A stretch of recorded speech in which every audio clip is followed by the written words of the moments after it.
Oi morenyo kwara mogiro kamana nyakum kitera mogi TV kaune wangsai chenro mar duol makelo ni kidienje ariyo mokwongo wacho ni gimosebedo katimore pacho ka ikuonde mamoko kasto bang'e wago mbaka gi jaod bura ma Seme men wendo Modhial Honorable Dr. James Nyikal.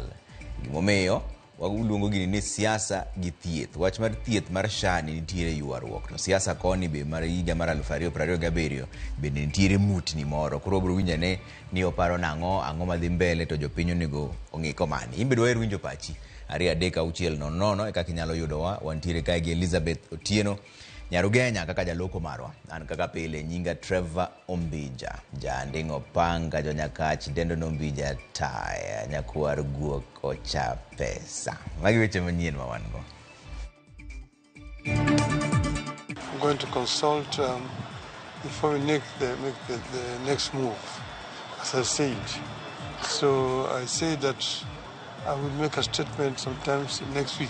Raila Odinga chako romo gi oganda ka irango romo makamago kaka mag manyo sire okang' mar dhi riwore gi jatend piny Kenya William Ruto.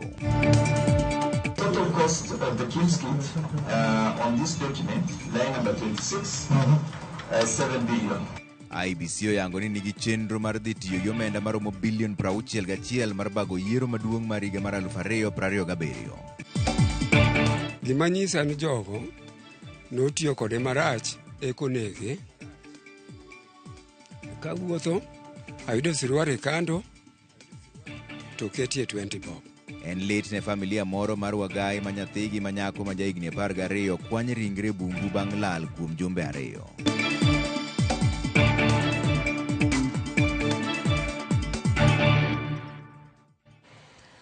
Ogai mar ODM Raila Amolo Odinga ochako chenro mar lalruok kod oganda wika mochomo e weche mag siasa. Raila noromo kod moko kuom jodongo mawuok Nyanza kod jotend rowere kaunti ma Kisumo kendo jiwo oganda mondo were kod weche mag AUC kendo rit lendo mare juma manyien e wi chung' mare mar siasa. Kaka Simfros Okinda leronwa, Raila osingo mar wuotho e konde duto ma pacho ka e choko pacho oganda. Safar mar ogai mar ODM Raila Odinga mar manyo siep manyien mar siasa ochakore. Raila ochako bago romo kod oganda mopogore e wi lalruok kotenore kod siasa mare tok rem yudo kom mar AUC. Romo kod oganda tok wuok Addis Ababa notimre kawuono e kaunti ma Kisumu. Raila noromo kod jodong Luo mawuok e kauntis 4 duto ma Kaluo. Tok romo kod jodongo, Raila nobedo gi romo maling'ling e City Hall kod jotend rowere mawuok e kaunti ma Kisumu. Kane oloso kod jofwambo tok romo makamano, Raila wacho ni romo mag lalruok go obiro bage gwenge mathoth e pacho ka. I'm not just going to be confined to Nyanza or this part of Nyanza. I will be talking to leadership from Kisii, from Western, from the coast, from the Rift Valley, from the Eastern, from Northeastern, from Central, all over the country. During this period of time, I'm going to consult before we make the next move. Raila ojiwo oganda mondo koro were kod mbaka mag AUC kaluwore ni gin gik masagi osekalo. And I've also shared with them what I saw during my campaign for the chairmanship of the AU. What transpired also in Addis Ababa and thereafter. And I told them that chapter is now behind us. Now we're moving forward. I'd said that there was going to be life after Addis Ababa. Kamano bende osingo mar lando elela okang' mare pau siasa juma manyien. I will make a statement sometimes next week. And I want just to tell you here also that watch this space. Motelo ne romo kod grube mag oganda Kisumu, Raila kod jatend Kenya William Ruto nyobo oganda gi twak margi makanyakla manyo timore kar jot mar jatend piny mani Mombasa. Twak manyo gisingo e biro tiyo kanyakla kendo Raila nyo singo ka opach jopiny. Simfros Okinda, Ramogi TV. Jatend piny Kenya William Ruto odok ne moko kuom okenge mosekawo e piny owacho mare mathoth jo Kenya okoseyie go nyaka gisani kowacho ni gibiro kelo lokruok makare pacho ka indie kendo nyago lemo mana kuom thuolo manok. Kanolose kaunti ma Kwale kinde ma oyawa yanga chenro mar keyo teko sitima e kor gwenge, jatend piny kwayo oganda jo Kenya mondo ndikre bwo okumba mar thieth mar SHA. Kolero ni okumbano biro kelo lokruok e ngima jo Kenya kanoloso koselose chuth.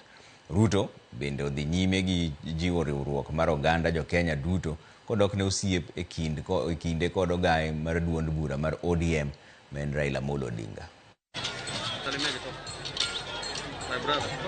Kuna mahali jiwe la msingi litakalowekelewa.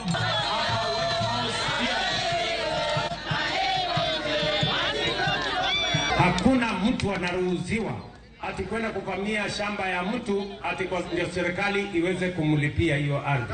We are talking about squatters, the people who are currently occupying those pieces of land, and no Kenyan will be allowed to appropriate property of other Kenyans.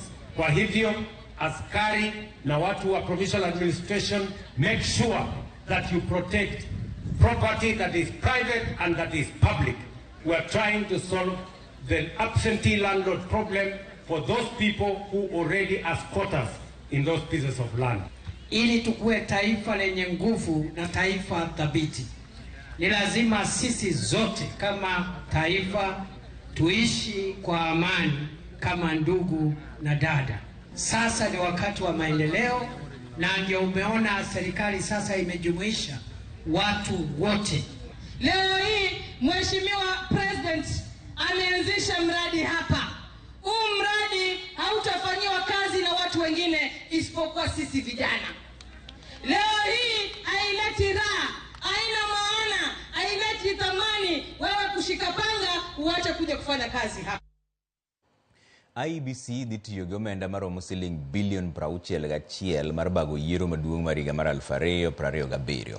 IEBC oyango ni gidhi tiyo kod omenda makamano e ndiko jogo ombulu manyien maromo milion 5.7, goro kiewo manyien mag gwenge, bago yiero madundo kuonde chung' od bura 4 kaachiel gi nyiewo masinde manyien mag yango nonro mag jogo ombulu miluongo ni KIMSKIT. Kaka jafwambo marwa mar siasa Chris Owino leronwa, omenda makamano en medruok mar bilion 17 kipimo gi yiero mar higa mar 2022. Duol mochung' ne yiero e pacho kae IEBC onyiso od bura ni piny Kenya dhi tiyo kod omenda maromo bilion 61 mar bago yiero maduong' mar 2027. For that election.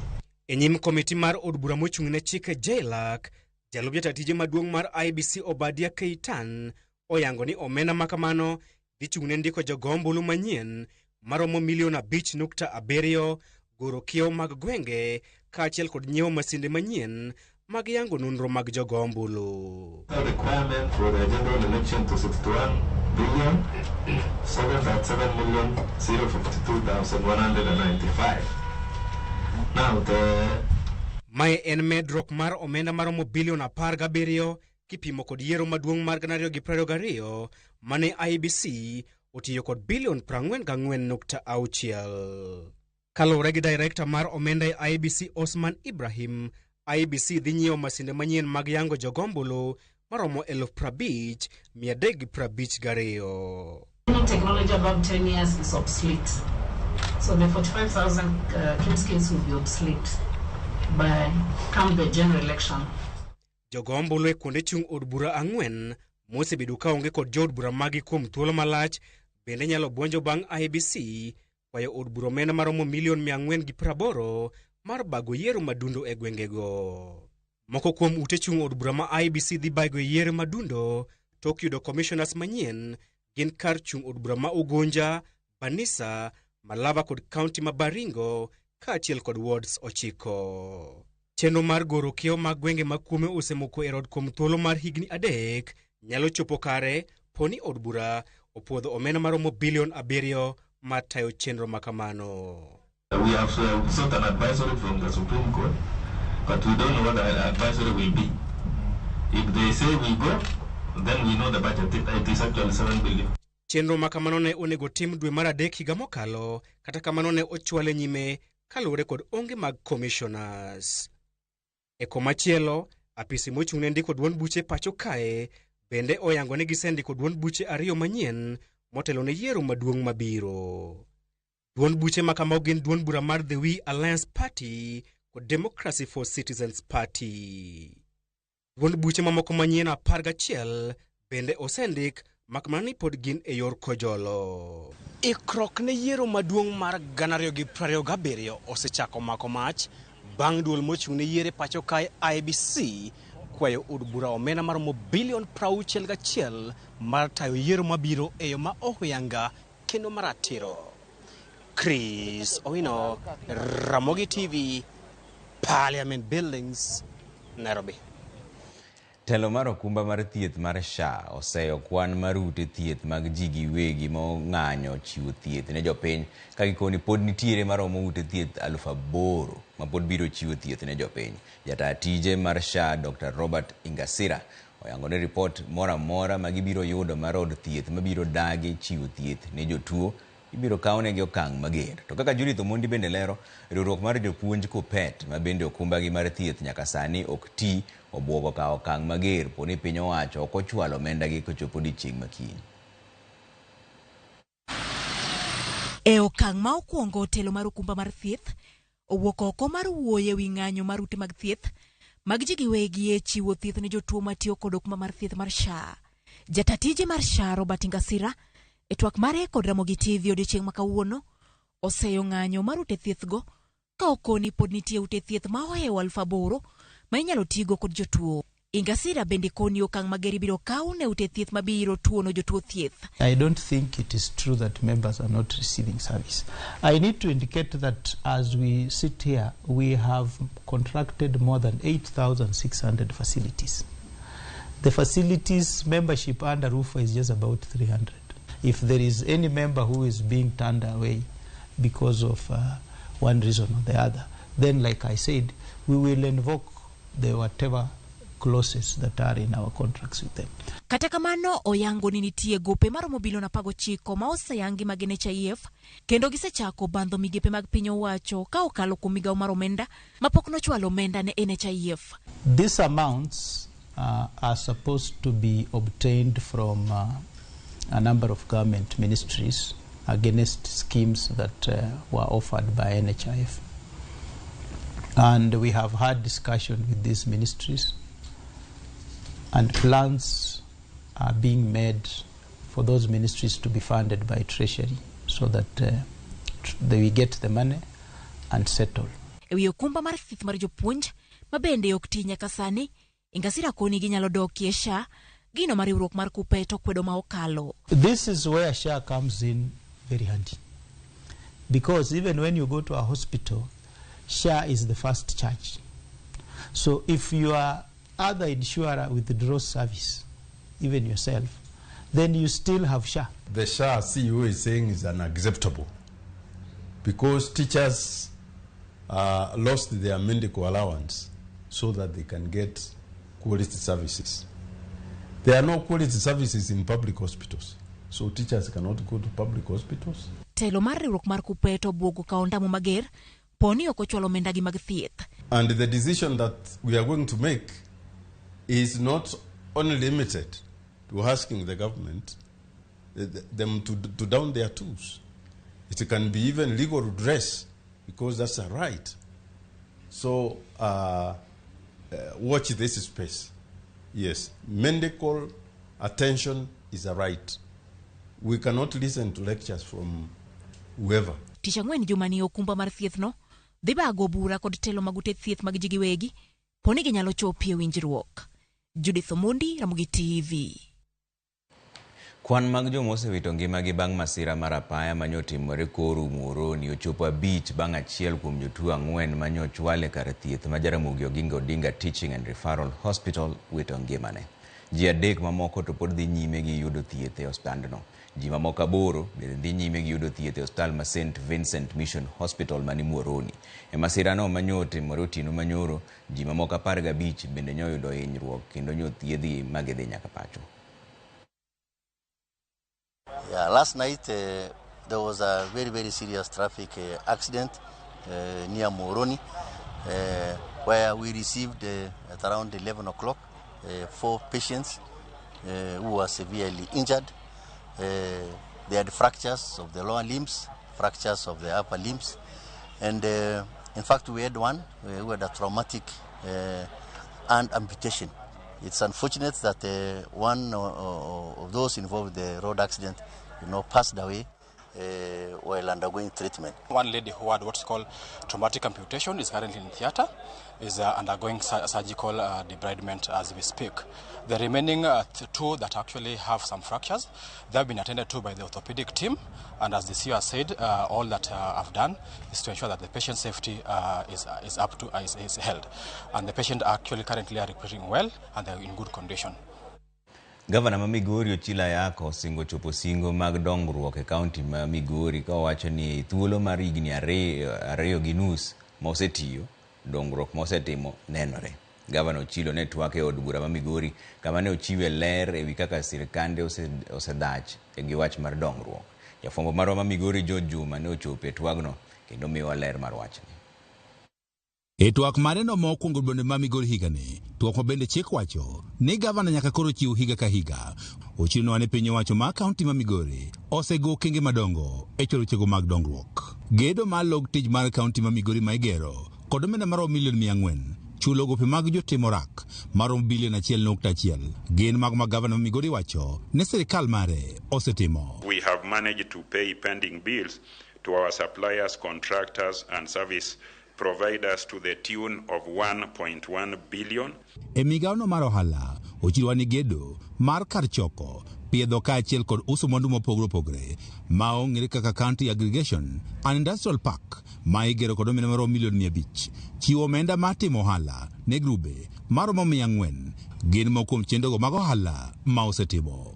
Ochilo ne owacho ni kinde mar higni ariyo bende gisegero klesego mag nasari kata ECD maromo 140 ka bende omenda maromo $20 bende koro oseket tenge mar medo ndiko jopuonj nasari. We have constructed additional 140 ECD classrooms across the county at a cost of $77 million since coming into office, and we have allocated now $55 million for more classrooms. E migao no mathieth mokuom gigo mochilo wach tende osetimo gin moting'o gedo mar kuondego mag thieth manyien kaachiel kod ndiko jotije maromo 100.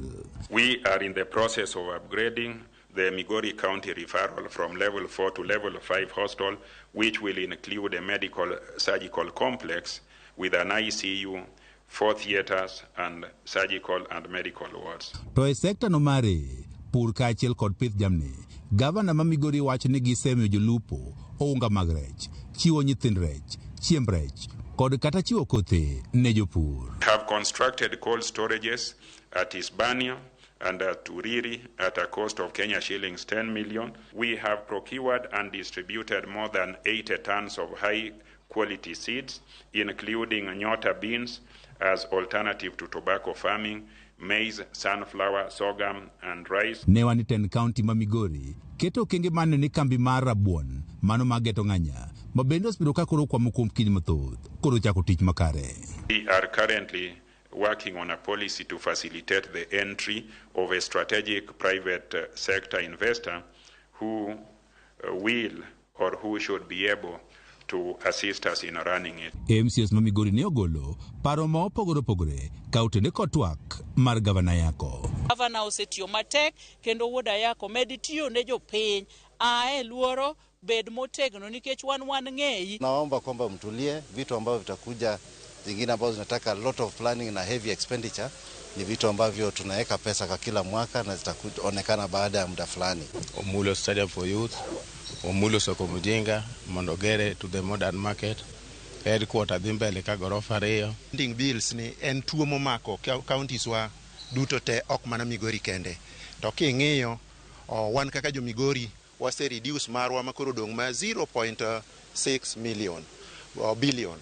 Mano nyuso ne wadhi maber. E twak mar gavana bende koro kawo kinde mar sa achiel en mano bende koro oulo mokuom gigo mosetimo kaachiel kod mago bende koro tende pango timo ka bende gimodong' en mondo MCS koro biro bet piny mondo koro do report bende koro gol kod gavana ni mane to kanye minya med kaachiel kod mano bende koro nyalo gol. George Juma, Ramogi TV, Migori. Bas wadhi yue moro machuok dogo bang' dakika matin taneno ka makamu ka nigi sumo kanyo mano osiepna mohero neno Ramogi TV kabisa. Wacho ni Trevor wan gima baba dhi wacho next week en final. Kowacho ni left ten left, kowacho ni right ten right. Mano makamu ka nigi sumo kanyo kamana ahinya osiepna. Ramogi TV ma endi anotang' Obungu Pumbi Trevor an gima nyalo wacho kuom chung' mar Raila en ni onge pach jopiny midhi kaw, to en mana ni Raila gi Ruto noseyie ni gidhi tiyo kamoro achiel. Koro an mar ariyo, wach nek ma Kenya kaendi ni ere kaka inyalo tieke. Jahigni 12 tilaro go ang'o? Nek tinde ji oloko mana kamar gweno. Akwedo wachno e okang' mamalo. Erokamano ahinya. Ramogi TV ma Pastor Omondi otiche mar gemo onyinyore to ni mos na Archbishop mar Odhiambo Gura gi jagoro Samuel Atongo gi Oloo Oyanda. Erokamano. Matichelo bende wacho ni Ramogi TV wan kata baba de ok okawo pachwa, to wasewacho ni oti kod Ruto nikech dongruok e mwadwaro ma athagina nyakwarwa mar Kisumu tieng're. Erokamano ahinya. Wamor kaka ukelonu habari ma Pastor Omondi mar gemo. Erokamano Pastor, nasesomo mari kendo ang'ene wacho nang'o bang' dakika moko matin. Wadhi mana yweyo matin, waduogo bang' dakika machuok kabisa, kik dhi mabor ahinya.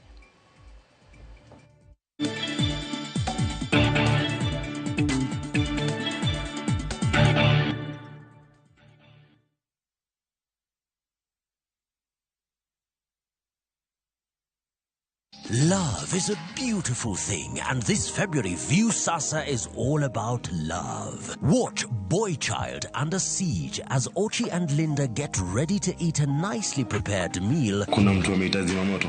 Of course, Mr. Firefighter. But Linda's parents ruin the moment. In Love Bads, Annie and Farida fight over Jimmy's love and attention. So is this all about the movie? It's not. It's either me or her. And in a brand new season of Monica, Monica's love for Mariga is unmatched, but her obsession over Bob is undisputed. Watch all these and more romantic stories only on Viusasa. I miss your touch.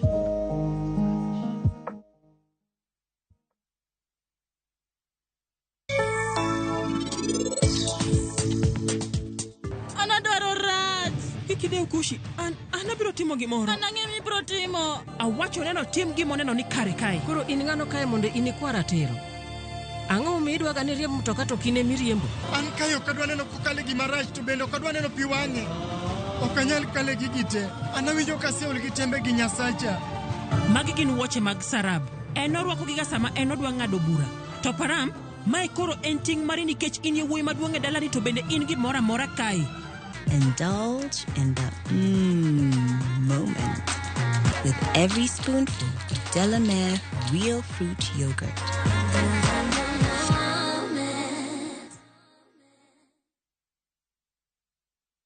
Europe awaits na View Travel. Join our 10-day European adventure from April 13th to 22nd, 2025. Explore Belgium, Czech Republic, France, Germany, and the Netherlands with tours in Prague, Amsterdam, and Paris.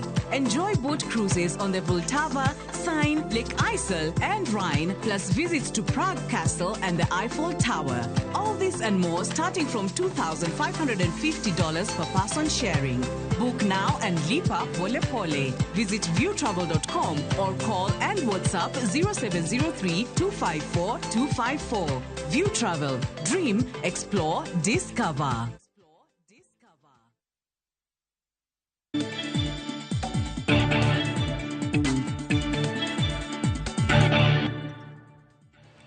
Warwaki kendo an weche moko ma hinyo chuny kani familia moro e gweng' mar Nyabondo sub county ma Gemo Gai nigi lit kod kuyo bang' yudo ringre nyathigi manyako ma jahigni 12 e bungu moro machiegni gi dalagi bang' ka nyocha olal jumbe 2 mokalo. Ringre Catherine Akinyi oyudi ka okenge gi mamoko kuom fuondege guogi ema chamo. Wuon mare Jerry Oduor wacho ni Akinyi nodhi neno tuk opira e skund primary ma Nyabondo gi osiepege tarik 9 dweni. Oduor lero ni nyithindo moko noduogo dala to Akinyi to ne ok oduogo. Gino manomiyo koro gichako manye.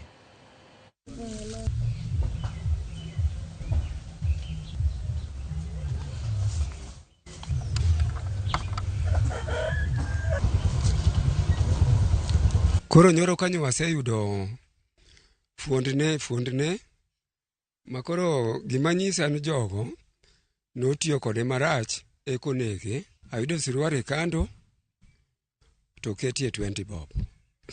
Kendo kachaka wuotho ayudo law moro ma min gi notwang'onega mag Christmas. Makoro nyo afwenyo ni en. Kendo ka wuotho tayudo sweta manorwako. Koro mane manyonyisa aswa ni en.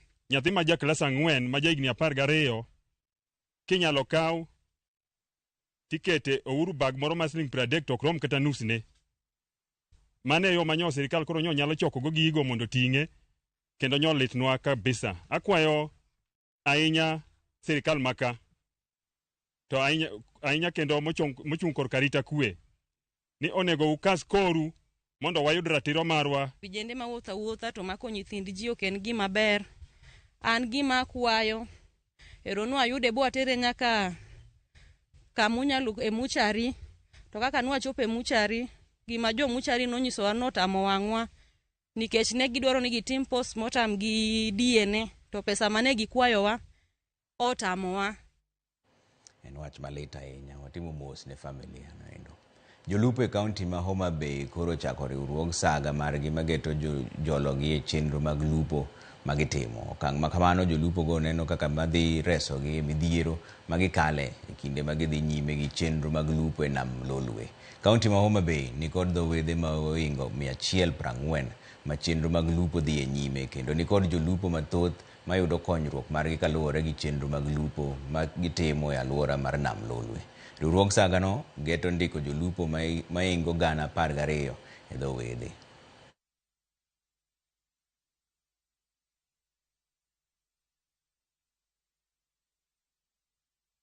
Ung'eyo ni ma en sigana mwasegoyo kuom ndalo mang'eny.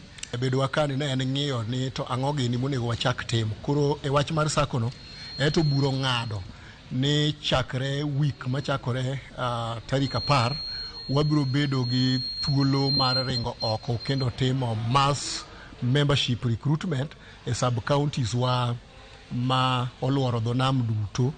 Ka wang'iyo ni gine machalo kamano wabiro recruit 12,500 members on the minimum mondo wachak process mar riembo sako kako winjore. Wageno mar timo mass recruitment mabiro kao members mang'eny ahinya mag jonam. Kendo jonam moro ahinya gi sako ni wan members mang'eny ahinya tie nam ka. Mano biro tego wa kabisa kendo biro miyo wabedo gi chenro mar yudo kata gigewa mag lupo e nengo maber.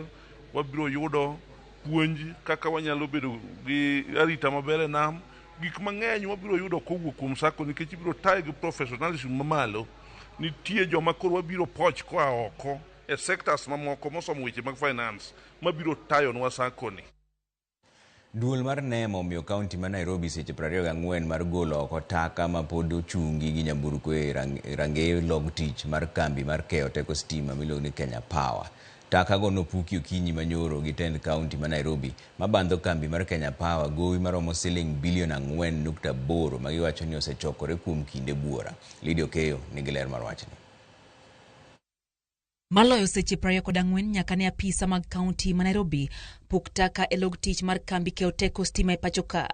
Ranyisi pod nitiere ni gwandruok e kind kambi no kod tend kaunti ma Nairobi pod omoko.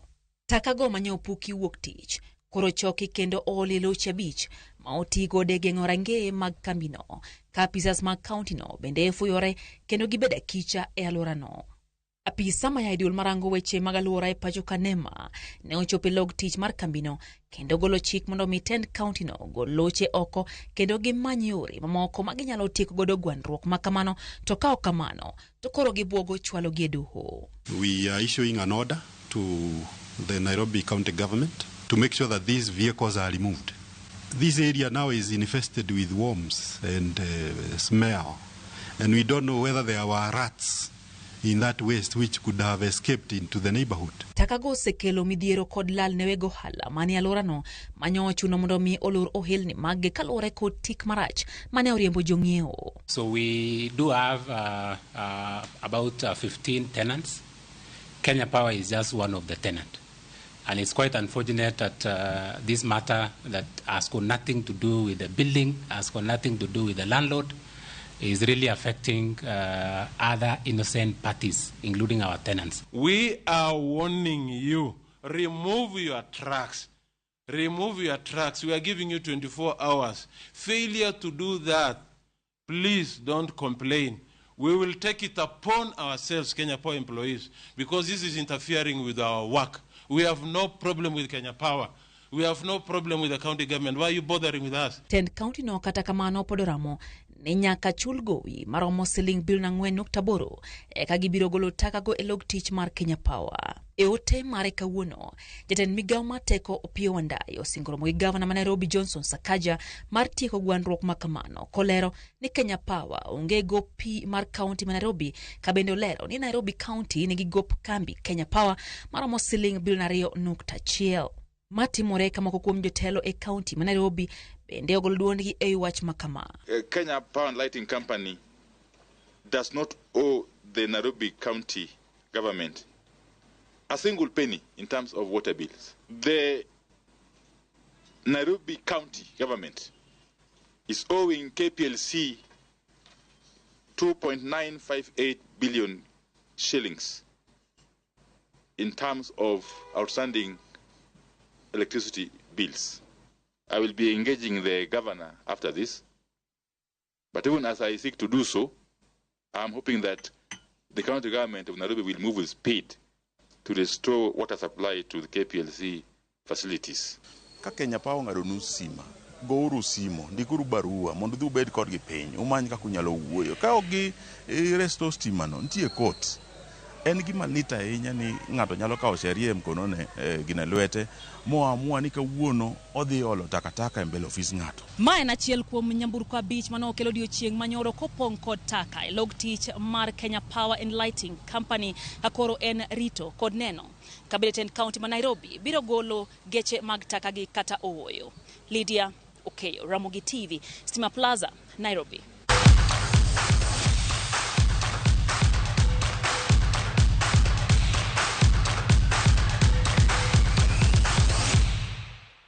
Madonjane weche mag tuke ni team mar Kenya Ports Authority no dhi nyime gi duoko maber e lig maduong' mar Wakeini tuke mag okapu bang' loyo team mar Africa Nazarene University points 76-45 e alap ma Nyayo Gymnasium. Anu nochako tugo maber kendo loyo kwota mokwongo points 16-14 kapok team mar KPA loyo gi kwota mar ariyo points 17-10 ka tugo no dhi yweyo ka KPA ni nyime gi points 5. Kwota mar adek nobedo mayot ne KPA bang' loyo kwota no points 24-8 kapok gitieko tich e kwota mogik points 21-11. E tugo machielo team mar Zitex Sparks noloyo team mar Strathmore Swords points 53-40.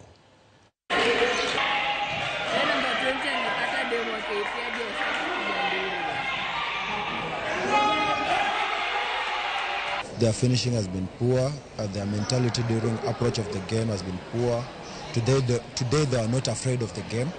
They handled it confidently, and that's why actually today everything went at least good on their side, despite the fact that they lost the game.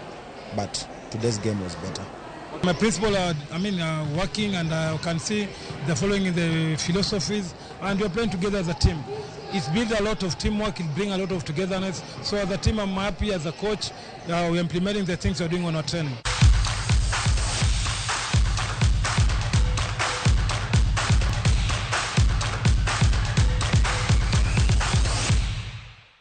Bas wadhi yumoro machuok duogo to chako go mbaka gi wendo modhi almosedonje studio ka Honorable Dr. James Nyikal en jaod bura maseme kendo bende jakanyo no e komiti mar thieth. Wadhi go mbaka e wach mar siasa to gi thieth bende okumba mar SHA nigi ng'ur moro kanyo mathoth siasa bende nitie kumochom. Wabiro go mbaka kode bang' dakika moko matin kik idhi mabor ahinya.